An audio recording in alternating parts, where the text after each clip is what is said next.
Hello বন্ধু, Riya Gopal life memories চ্যানেলে তোমাদেরকে আবার একবার স্বাগতম। অনেকদিন পরে এসে গেছি নতুন একটা ব্লগ নিয়ে। এটা হলো আমরা গুয়াহাটি যাওয়ার দিনের ব্লগ।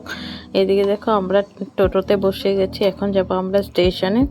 তো ওর পাপা ওরা একটু আগে এসেছে, মানে বিকেলবেলা এসেছে, আবার তারপরে আমরা আবার বের হয়ে যাচ্ছি। এই যে দেখো স্টেশনে পেয়ে গেছি। আর আমার ধনুকে দেখো, আর অনেকটা বৃষ্টি পড়ছিল, তার জন্য এমন।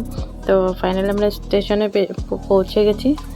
তো আমরা একটু তাড়াতাড়ি এসে গেছি, কারণ অনেক দূরে যাত্রা।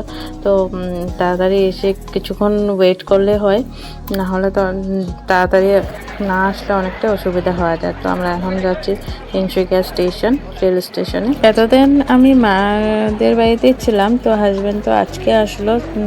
আজ দুপুরবেলা না, বিকেলবেলা বলতে আসলো। তো সেখানে 1 ঘন্টা রেস্ট করার পর আবার আমরা চলে আসলাম স্টেশনে। তো আমাদের ট্রেন আছে 8:45-এ। তো আমরা অনেকটাই তাড়াতাড়ি এসে গেছি, 7:30টার সময় আমরা স্টেশনে পৌঁছে গেছি। যে এদিকে দেখো ব্যাটিং ওয়েটিং রেখে আমরা বসে আছি এখন। আর আমার বোনও না অনেকটাই দুষ্টুমি করছিল এখানে এসে। ও আজকাল কাউকে ভয় করে, তো ট্রেনে যাবে বলে একদম এখানে দেখো স্টেশনে এসে এতটা উৎপাত করছে। ওকে বলছি আমি, কিন্তু কিছুতে আমার কথা শুনছে না, একবার উঠছে একবার নামছে। আমি ভাবছি যে কতক্ষণে ট্রেনটা আসবে আর ওকে নিয়ে আমি বসবো, কারণ অনেকটা মানুষও আছে এখানে, বাচ্চাও তো উৎপাত করবে। আর এখন না আমার দুনো অনেকটা দুষ্ট হয়ে গেছে। দেখো কিভাবে এটার ভেতরে ঢুকছে, ভয় তো লাগছিল পড়ে টরে গেলে। আবার ও কিছুতেই ভয় পাচ্ছে না, ওকে কতটা ডাকছি কিন্তু এটা লাগে ওইটা লাগে, এটা করবে ওইটা করবে এরকমই করছে। আমি শুধু ট্রেন আসার অপেক্ষায়, এক জায়গা থেকে এক জায়গায় যাবে বলে ও অনেকটাই খুশি হয়েছে, তার জন্য এতটা উৎপাত করছে। এদিকে দেখো ট্রেন এসে গেছে, কিন্তু অনেকটা ভিড় ছিল বলে আমি আর ভিডিওটা তখন করতে পারলাম না। তো ট্রেনে উঠে দেখো আমরা বসে গেছি লাগেজ টাগেজ নিয়ে। তো আমার ধনুও বসে গেছে, এই যে আমরা এখন বসে আছি। আর কিছুক্ষণের মধ্যে ট্রেনটা ছেড়ে দেবে। এখন বাজছে প্রায়, ট্রেনটা 10 মিনিট লেট ছিল বলে 9টা বেজে গেছে। তো আমরা এখন বসে আছি, তারপর কিছুক্ষণ পরে ছেড়ে দেবে। আর ধনু বসে, ওর অনেকটাই খুশি লাগছে। তো আমি ভিডিও করছিলাম বলে ও আমার পাশে এসে ভিডিও বানাচ্ছিল। দিয়ে দেখো ট্রেনও ছেড়ে দিয়েছে। আমরা এখন তো বসেই আছি, বসে বসে দেখছি, কিন্তু রাতের বেলা তো কিছুটা দেখা যায় না। তো আমি একটু অনেক দিনে ইচ্ছে ছিল যে মার মন্দিরে যাব। তো অনেকদিন পরে ইচ্ছেটা পূরণ হলো, অনেকটাই ভালো লাগছে।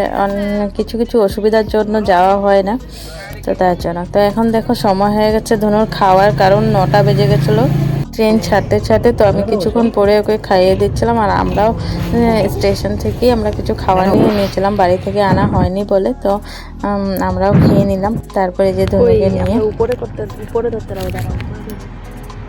আমি আসলে ঘুমিয়ে আছি ট্রেনে। আস্তে আস্তে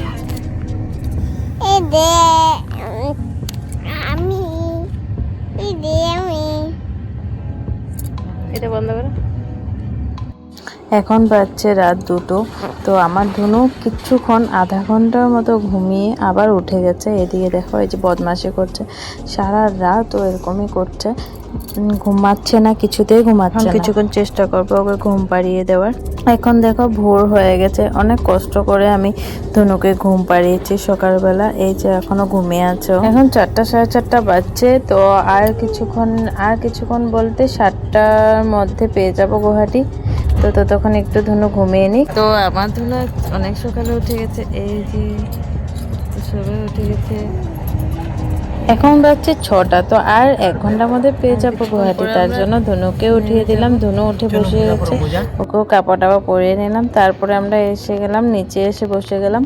কিন্তু ধনু বেশিক্ষণ ঘুমায়নি বলে ওর ঘুমটা আছে, কিন্তু কি করবো বলো, নামার সময় তো ওকে এত ব্যাটিং চ্যাটিং নিয়ে কুলে নিয়ে নামতে পারবো না, তার জন্য। রাতে যেহেতু ঘুমটা আমারও অনেকটাই কম হয়েছে, ট্রেনে আমার কিছুতে ঘুম আসে না, গাড়িতে যে কোনো গাড়িতে, কিন্তু তবু আমি 8 ঘন্টা মতোই হয়তো ঘুমিয়েছি। একটু চোখটা লাগে, আবার সেই ট্রেনের সাথে আমার ঘুমটা ভেঙে। তো আমরা দেখো পেয়ে গেছি গুয়াহাটি। আর আমরা নেমেছিলাম অন্য প্ল্যাটফর্মে। আমরা 6 নম্বর না 5 নম্বর না 6 নম্বরে নেমেছিলাম। তো সেইখান থেকে এসে গেলাম 1 নম্বর প্ল্যাটফর্মে। এখান থেকে আমরা বের হয়ে যাব।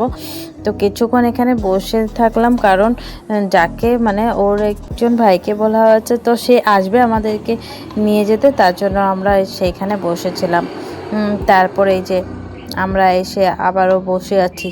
কিন্তু এত তাড়াতাড়ি এসো মনে হচ্ছে না। দেখো এতটা লোকজন, এতটা ভিড়, কি বলবো। তার মানে মানুষ সব সময় এখানে আসা যাওয়া করতে থাকে, তো তার জন্য এখানে সব সময় লোকজন থাকে। এইদিকে দেখো, আর ধনুর পাপা গেছে একটু চা আনতে, তো চা খেয়ে তারপরে আমরা বের হয়ে এসেছি। আর এখানে আমরা বাইরে এসে দাঁড়িয়েছি, কারণ যে আসবে বলছে তো এইখানে আসবে, তার জন্য আমরা বাইরে এসে দাঁড়িয়ে আছি।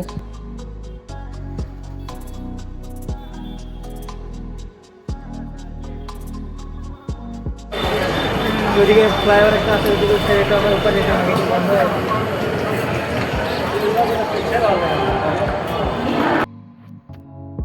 যার কথা বলছিলাম সে ভাই এসে পৌঁছে গেছে। এই যে আমরা এখন যাচ্ছি হোটেলে। দেখো আমার ধনু, ওর তো অনেকটাই ভালো লাগছে, আমারও অনেকটাই ভালো লাগছে। আমি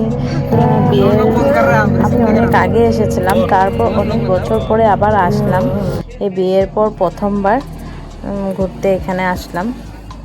সত্যি কথা বলতে আমার হাজব্যান্ডের ডিউটিটা এমনই যে সবসময় ছুটিও পায় না, আর তার জন্য যেতেও পারি না আমরা কোথাও। যখন সময় পাই আর আমি বাড়িতে যাই, আর কোথাও সামনে কোথাও যাই, কিন্তু দূরে কখনো ঘোরা হয় না। এত দূর এসেছি দেখে আমার অনেক দিন থেকে ইচ্ছে ছিল আসার, কিন্তু কিছু না কিছু কারণে হয়তো সেটা হয় না। কিন্তু এইবার যে আমরা ভেবেছি যে না এবার এসে যাব, তার জন্য এসে গেলাম। এই দিকে দেখো আমরা এসে এখন পৌঁছে গেছি হোটেলে। তো আমরা এখন যাচ্ছি রুমে। তো স্টেশন থেকে হোটেলটা প্রায় 1 ঘন্টা লেগে গেছে আসতে। তো আমরা এখন এসে যাচ্ছি রুমে। তো রুমে গিয়ে ফ্রেশ ট্রেশ হয়ে নেব। আর যদি ভিডিওটা তোমাদের ভালো লেগে থাকে তাহলে প্লিজ লাইক কমেন্ট শেয়ার করে দেবে। আর যারা আমার চ্যানেলটাকে সাবস্ক্রাইব করে এখনও সাবস্ক্রাইব করে দেবে। আবার দেখা হবে তোমাদের সাথে নেক্সট ব্লগে। ততক্ষণের জন্য বাই বাই।